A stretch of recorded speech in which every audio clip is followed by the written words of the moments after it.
thank you for attending tonight's opioid settlement meeting. This is our first session in which we'll be getting community feedback about our opioid settlement funds that are coming to Cumberland County. And so I want to do a few housekeeping things before we get started tonight. We'll have a slide deck up on the screen here. So first and foremost, my name is Jennifer Green. I am the Cumberland County Department of Public Health Health Director. And so you are welcome to find a seat where you're comfortable. If you'd like to, as people, we're hoping the after work crowd will trickle in and join us, so you can sit where you are comfortable. If you have not signed in the back, you can do that in the back. There is water in the back that you can also take. Masks are not required but are welcome. I'm taking my mask off this evening so that you all can hear and see me better. And then also of note, tonight's session is being recorded. We are recording so that we can share this out with the community for those that could not be here tonight. And it will be posted on our website at cumberlandcountync.gov after the meeting. So we have our folks in our IT team recording in the back.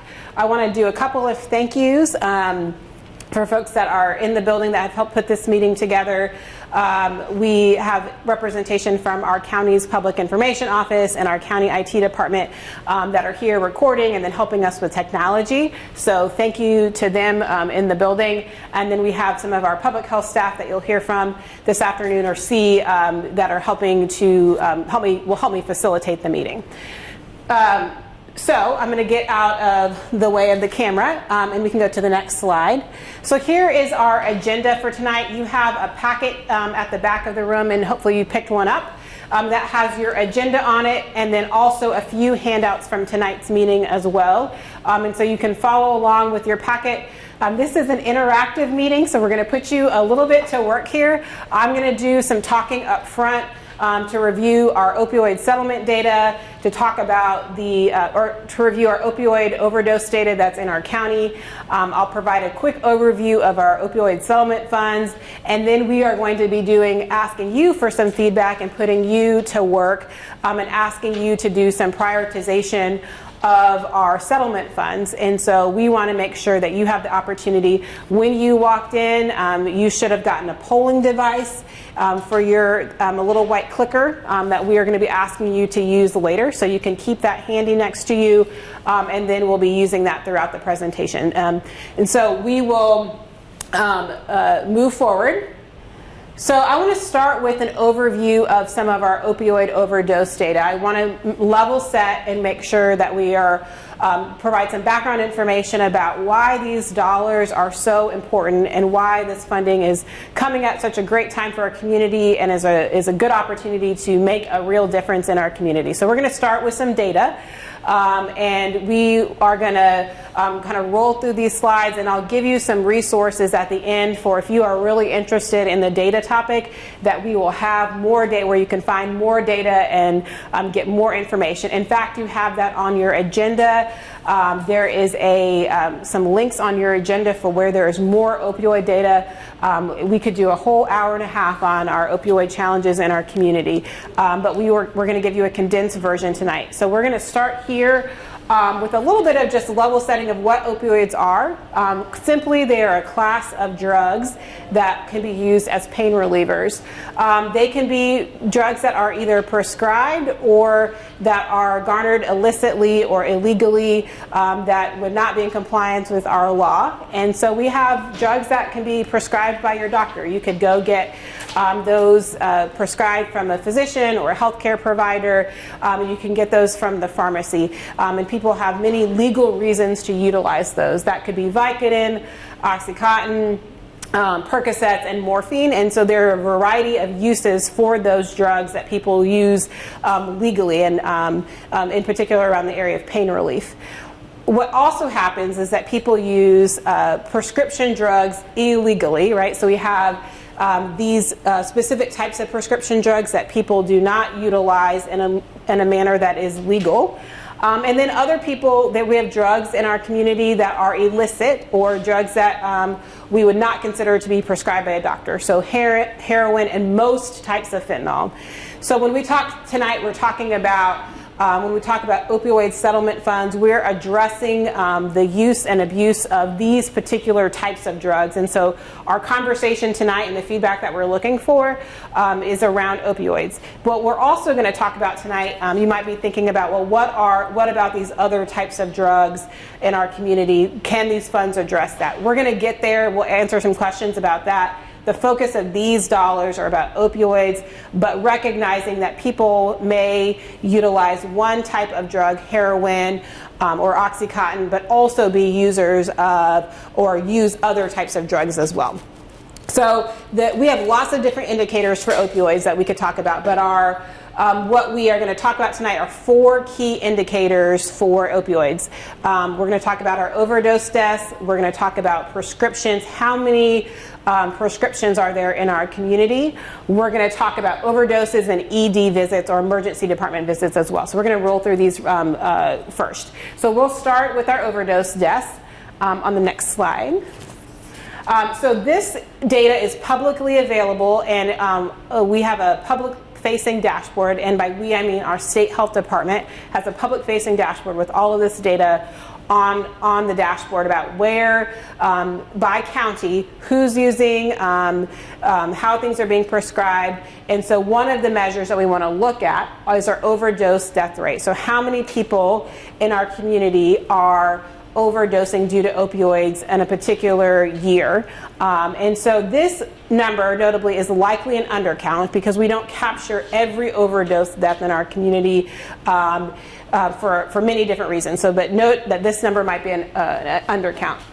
So for 2020, our overdose death rate was 44. For every 100,000 people, we had 44 overdose deaths. We have a county level map here, and our Cumberland County is in this sort of gray mauve color on our chart. And so that represents 149 people who died from an overdose in 2020. We're going to look at some statewide data and some trend data here in just a few minutes that will kind of highlight this.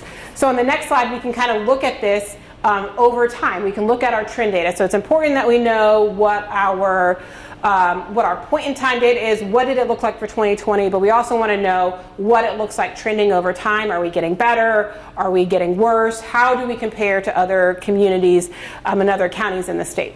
So this is what this chart shows. This shows our overdose trends starting on the very left side, our 2000, from the year 2000, you can see that our overdose deaths have trended upwards. This is consistent with what's going on nationally, and a major reason why we have these opioid settlement funds coming to Cumberland County. So relative, and on each of these next few slides, you're going to see how we compare to other counties. So relative to other counties, we fare pretty in the middle in terms of overdose deaths. So there are counties that are above us and counties that are below us. We are right in the middle in terms of how many overdose deaths that we have per our population size in our community. On the next slide, we're going to talk about overdose ED visits. So sometimes in our community, people overdose, and thankfully they do not pass away, but they visit the emergency department. And so these numbers reflect people that have gone to the emergency department for a visit. And in Cumberland County, we've had the rate that we talk about, so we can compare to other counties. We have 173 individuals for every 100,000 people that go to the emergency department for an overdose visit. That equates to 579 emergency department visits in 2020. Again, this is likely an undercount because we might have people that never make it to the emergency department but overdose somewhere other than the emergency department. So you can see almost the entire map is blue, and we're going to talk about on the next slide how we compare to other counties. So this is a fairly new data metric. So in comparison to the last slide, right, we don't have data back to 2000, so this is a pretty relatively new metric that we're collecting. So the data is still catching up a bit here. But in comparison to other counties, Cumberland County fares fairly low in terms of the number of individuals that overdose and visit the emergency department. You can see that we started high, we had a little dip and then a little bit of a spike in about 2019, and then we're back down again. So, and then back up again. So it's a little bit bumpy. It's not quite the smooth trend that we saw on the last slide, but still, relatively speaking, we're low in comparison to other counties. On the next slide, this is our illicit drug overdoses. So this is the number of people that they have an overdose death with an illicit drug involvement. And so the map on this slide is a much different color than we saw on the map on the last slide. That slide was blue, which meant our rates across the state were relatively low. This map indicates that overall, for illicit, our overdose deaths from illicit drugs is relatively high. Our rate for Cumberland County is for every 100,000 people, we had about 81 illicit overdose deaths. That means 121 people in Cumberland County died from illicit drug overdoses in 2020. So on the next slide, you can kind of see what that looks like over time. We have trended upwards, and this is consistent with the state. We are among the highest for this here in Cumberland County. We rank, in comparison to other counties, we rank among the highest for illicit drug overdoses or overdose deaths that involve illicit drugs. So this is an area we want to be concerned about because we have a number of people that are dying due to illicit drugs that are related to opioids. So one more metric I want to look at, and that is a key indicator for the state. So on the next slide, we're going to look at our prescribed opioids. So for many people, they start their journey and experiences with opioids in a doctor's office. Some do not. But we are also thinking about how many people have a prescription for opioids. And again, prescriptions may start out with a legal prescription, and then people, as they no longer can get a prescription, they might move to heroin or something else. But for many people, their first interaction might interact with actually a prescribed opioid. And so we want to monitor this level. And so in Cumberland County, this map is sort of a hodgepodge of colors here. So not a little bit different than our previous maps. But this chart represents the percent of people that were prescribed opioids in Cumberland County. So that was 14 out of every 100 people in Cumberland County were prescribed opioids in 2020. That represents almost 48,000 people in our community that have an opioid prescription of some sort. So how is that in comparison to other counties? On the next slide, and we can look at our trend data as well. We are actually trending down for this, and I think part of this is because our providers, there's been a lot more training and education to our providers about safe prescribing and safer prescribing practices. So we fare in the middle for this in comparison to other counties in the state. We are trending downwards. So we started out at about 19, when we first started this metric, 19% of our population. We had a little bit of a spike. We were at the highest. And then now we're down to about 14% of our residents have some kind of opioid prescription. All right, one more data slide and then we will move on. So in your packet, you have two pieces of paper. You have a piece of paper that is green and you have a piece of paper that is blue. And both of these have some really good opioid data on there, but for folks that are watching this later on, don't worry because this is summarized on our slides. So this slide represents our more current data for our real-time 2022 data. So in 2022 year to date, and by year to date we mean March of 2022, we've had about 68 opioid overdose emergency department visits in 2022. In comparison to last year, we've had about 52 last year. This time last year, we had 52. And so we're seeing an increase in our opioid overdose emergency department visits. This trends with what's going on at the state level. So we're starting to see this increase across the country, exacerbated by the pandemic and many other factors. So who is impacted in our community by these opioid overdoses, emergency department visits? It's largely our adults between the ages of 25 to 64. In addition, this is a metric that's a little different than some of our other public health metrics, but those that are white and American Indian or Alaska Native or identify as such are disproportionately impacted in our community by opioid overdose visits to the emergency department. If we look at other things besides just opioids, that's going to be on your second page, your blue page. If we look at for our emergency department visits for not just opioids, but other medications or drugs that have some interaction or some possibility for dependency, then we can also examine those metrics as well. So we've had 184 of those visits year to date from January to March 2022.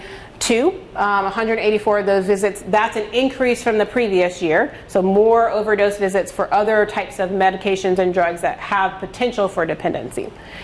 So in summary, where we're going is, and for many ways, our opioid challenges in our community are worsening, and that is a result, has been exacerbated by the pandemic and many other factors as well. So we want to make sure that we're putting these funds to good use.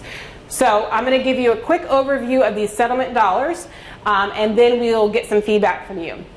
So on the next slide, last summer, in July 2021, Attorney General Josh Stein announced a really historical settlement as a result of lawsuits against some of our largest drug manufacturers that manufacture opioids.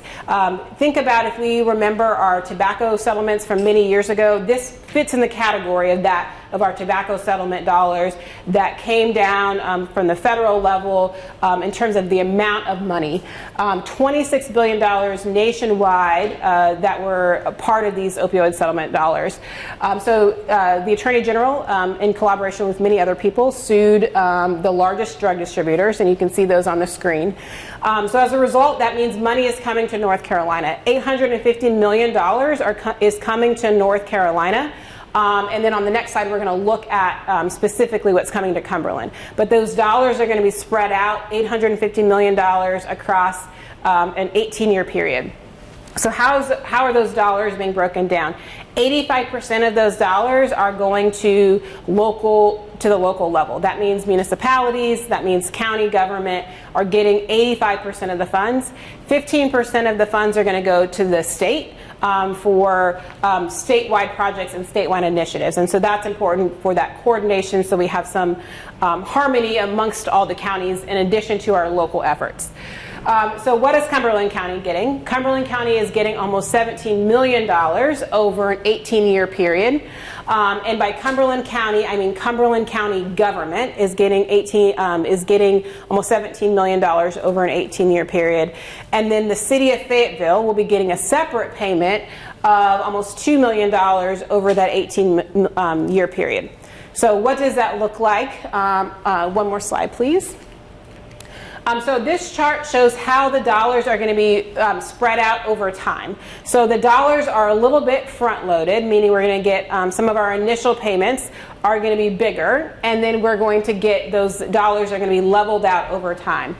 So we're going to start with a spring payment, and we're still getting clarification from the state about what spring means.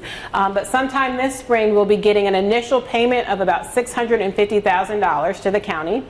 Then this summer, we will get an additional payment that will come to the county of a little bit more, about $1.5 million. And then we'll have a little bit of up and down. After this initial spring and summer payment, the payments will come in every summer. And again, not clear yet what summer means, so we don't have an exact date and time yet. But those payments will come in the summer. Every year after these first initial payments, and so they'll level out over time to be about $750,000 over time. So this is the amount of money. The funds will roll over year to year. So if we don't use all of our $650,000 by July 1st, when summer starts, those will roll over to the next year.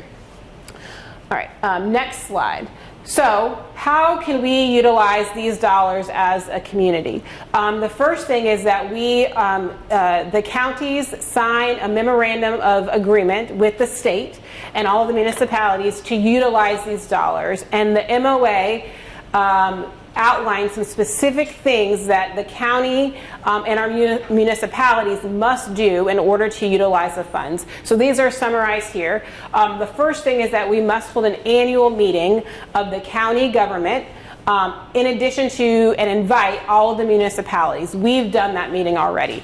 So that we've done that. We must also establish a special revenue fund to utilize these dollars. These dollars cannot be commingled with other county dollars or other county funds or other City of Fayetteville funds. It has to be a special revenue fund. They need to do that through a budget resolution, and by they, I mean our county commissioners will do that through a budget resolution, and they will specify in that budget resolution how the dollars will be used. They have started that process and approved a budget resolution so that we can start receiving these funds in our community. The big part, and the part that we need your feedback today, is on how the funds can be used. There are several strategies laid out in the memorandum of agreement with the state about how dollars can be used. We call those option A strategies and option B strategies. So I'm going to go through those in just a moment. It also requires some financial reporting to the state, some program reporting so we know who's getting the dollars, what the dollars are being spent on, the impact of those dollars. So we will report that back to on a public-facing dashboard on an annual basis so that the community and the public will know exactly who, what, where, when, and how those dollars were spent. And it will be available on that public-facing dashboard. So on the next slide, we're also going to think tonight and focus on these two areas. So we have two options for how these dollars can be used. We call those option A strategies and option B strategies.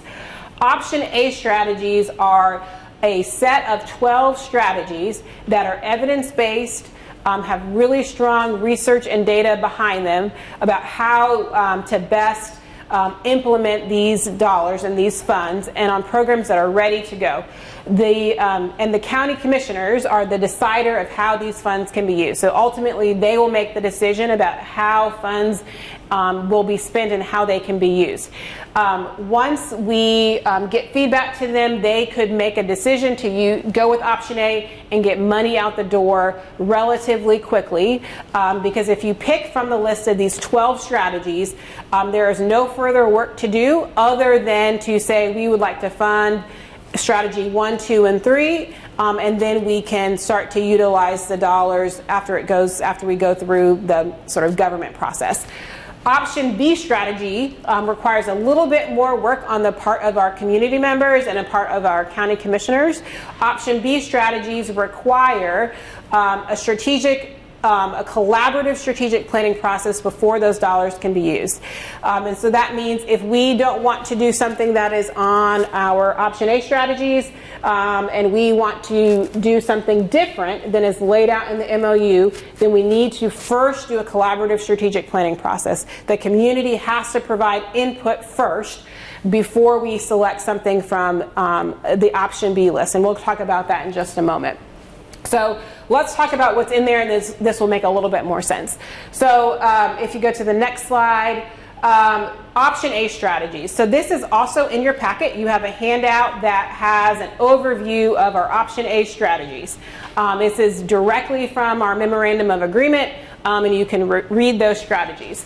So the first one is strategic planning. So you might be thinking, well, didn't you say that collaborative strategic planning was a part of option B? Yes.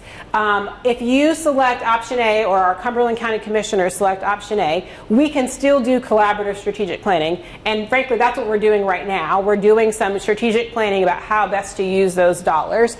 So you can do some strategic planning even if you select option A. So that's one strategy where you could put money in.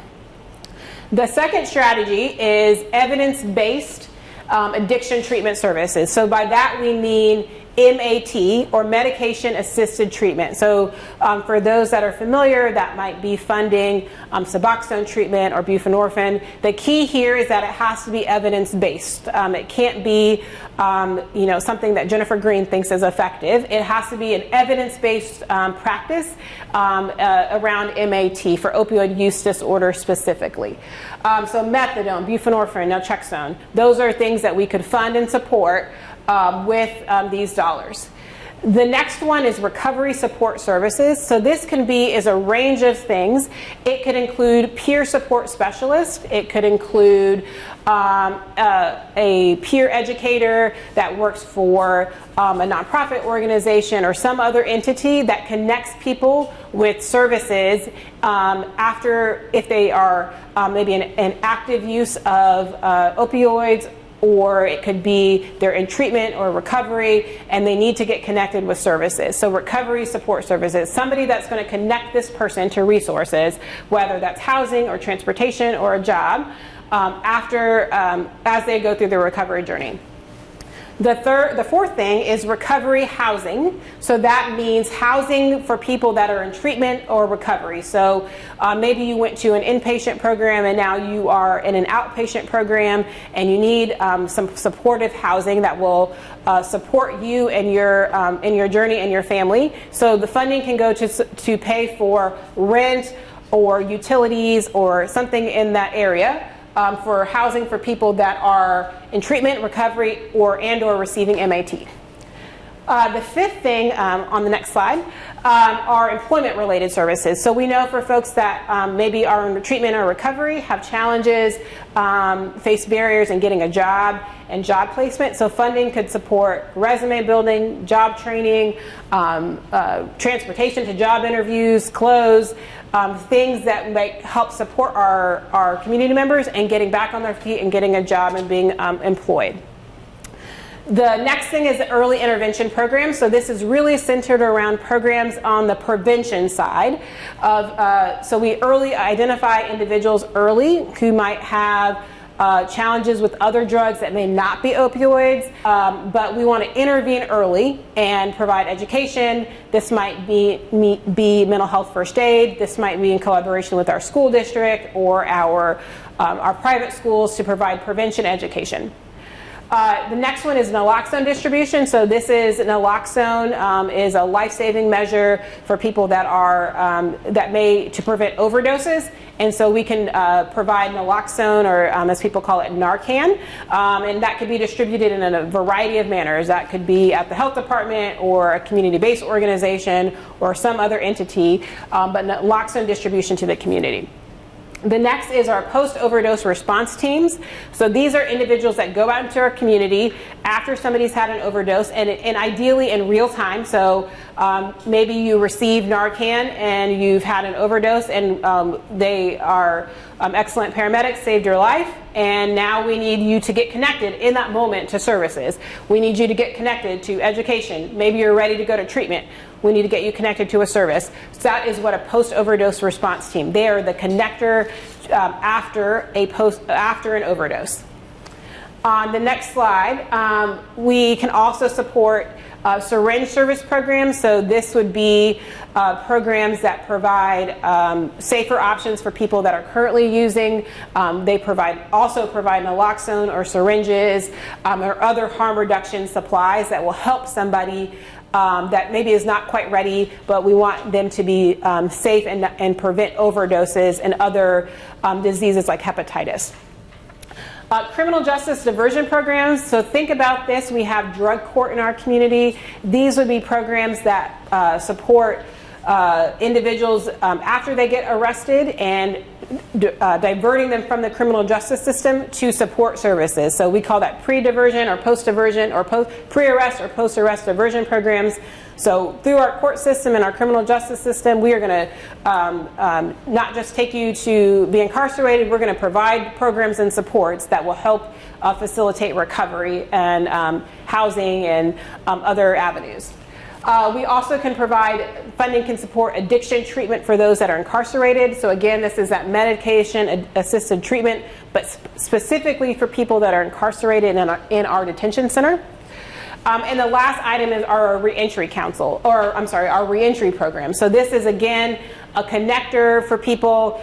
These individuals typically meet somebody as they're leaving or exiting a detention center. They meet you at the door. You in North Carolina, you are 40 times more likely to die of an overdose in the few weeks after you leave the jail. And so this particular item tries to intervene there. So we're going to meet you after you exit being incarcerated, and we're going to connect you with the service so that we can help you re-enter society. So those are our 12 Option A strategies. You have those in your packet to review as well. So if there are other strategies that you can fund, these are called Option B strategies. So these are strategies if we say we don't want to do any of those things. There are other strategies, but remember, if we pick these strategies, if the commissioners pick these strategies, it requires a comprehensive and collaborative strategic planning process, which includes a reporting mechanism, a full report back, and some more nuanced data collection that we need to do before we are able to select one of these strategies. A piece of guidance from the state has been that if you like something off of Option A, you could fund that and start getting the work done, and then all the while doing strategic planning so that you could do an Option B strategy later if you want to do that. But wanting to make sure we can be efficient with the time and getting the funds as quickly as we can into our community. So there are other strategies that we could fund using Option B, including supporting people that are in treatment and recovery. If we are really interested in doing research or training that didn't fit within the other categories, if we are interested in other types of harm reduction or other types of support groups that were not evidence-based, or other types of specifically helping pregnant women in ways that maybe don't have as much evidence and support, we could do those things, that we need to go through a more collaborative strategic planning process. So some of these you'll think these overlap with those Option A strategies, and that's true. This gives you a little bit broader range to do some things that maybe don't have as much data and research behind them, but are maybe innovative practices that we want to try that don't quite fall into one of those other categories. So that's Option B. And then on the next slide, we are doing, in addition to these meetings, we're doing a series of stakeholder meetings. And so we've already done a few of those. We had a meeting with our JSOC here in our community, our Justice Services Advisory Council. We have done an initial meeting with the sheriff. We met with our Mayor's Coalition, which includes all of those municipalities. And so that was our annual meeting. Our Crisis Collaborative that really touches on that behavioral health component and mental health component. Our Juvenile Crime Prevention Council. We meet with our C-FORT team, which is our Cumberland Fayetteville Opioid Response Team, this Thursday. So if you're interested in joining C-FORT, you can go to our website, cumberlandcountync.gov, and you can learn more about how to join the C-FORT team. We'll be doing some meetings with our school district. Our Smart Recovery Group is one of our groups in our community that have lived experience. And so we got to do a great meeting with them this past weekend. So many thanks to them for letting us be a part of that. And then we'll be doing some work with our military folks and our partners at Fort Bragg. So we've got a series of community meetings coming up similar to this. We'll be asking groups for feedback. On the next slide, we are also doing 3 more of these meetings. So your action item for today is to invite somebody to attend. We thank you and appreciate that you attended this one. Now we need more community members to provide their input. So we have 3 more coming up. We have one in Hope Mills on June 7th. We'll be at Spring Lake Library on June 14th, and then we'll be in Eastover at June 22nd. So if you want to take out your phone and take a snapshot of this, you can do that. We'll also be having these on social media, so you can feel free to share our infographics with these. We've had lots of press releases, so feel free to take your phone out and text your family member or your friend or your coworker and invite them to join one of these meetings. We want as much community feedback as we possibly can.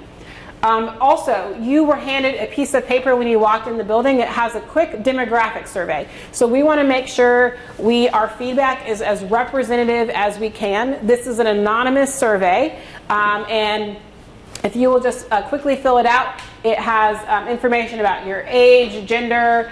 The survey is anonymous and we'll be collecting those. You do not need to write your name on it. We just want to know who's in the room so that as we get feedback, we make sure that we're hitting all areas of the community and that it's reflective of the community that we serve. So if you will take a minute to fill that out for me, and then you can leave it as you walk out on the front table here. You can leave it face down if you'd like to do that. A few more next steps. We will be doing these meetings in May and June of this May and June. Then we will be gathering all this feedback. Our team at the health department will be taking all the data and then taking your polling questions and all the community stakeholder meetings and putting those into a nice synthesized report for our Cumberland County commissioners and our Fayetteville City Council. And we will share those results with them so they can make some decisions about how best to utilize these dollars and where we can best invest the money. So that's what's coming up next. We hope to be able to do that in the early fall. And so you can look for feedback there. If you would like more information, we stay tuned on our website. The statewide website, there are two of them for this. One is ncopioidsettlement.org that will give you all of the reporting features. We also have more powerful nc.org/opioid settlements. Also another great website so you can keep up to date about what's going on with the funding. And then you can follow us on Instagram and on Facebook. All right. Thank you so much for joining us tonight. I appreciate you attending and spending your evening with us.